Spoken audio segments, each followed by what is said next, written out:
Hi అండి, నమస్తే. Welcome to Priya's kitchen. ఇవాళ నేను మీకు మనకి ఇంట్లో వెజిటేబుల్స్ ఏమీ లేనప్పుడు నోటికి కారం కారంగా రుచిగా ఏమైనా కావాలనుకుంటే ఈ చట్నీని ఒకసారి మీరు ట్రై చేసి చూడండి. ఇందుకోసం ఒక కప్పు పల్లీలు ఆయిల్లో వేసుకొని ఫ్రై చేయాలండి లైట్గా.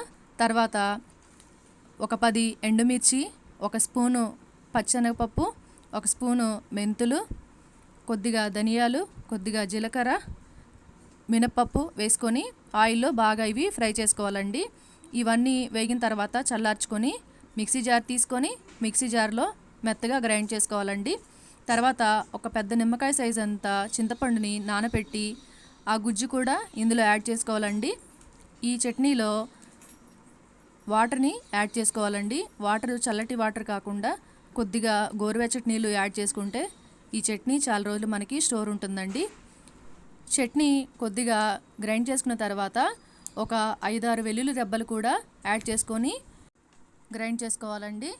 ఇప్పుడు ఒక పెద్దుల్లిపాయని తీసుకొని సన్న సన్న ముక్కలుగా కట్ చేసి పెట్టుకొని ఆ ముక్కల్ని చట్నీలో అలాగే కలుపుకోవాలండి. ఉల్లిపాయని మనం మిక్సీ పట్టుకోకూడదండి. పచ్చడి మనం కలుపుకొని తింటుంటే ఉల్లిపాయ ముక్కలు అలా పచ్చిపచ్చిగా తగులుతుంటే నోటికి చాలా రుచిగా ఉంటుందండి.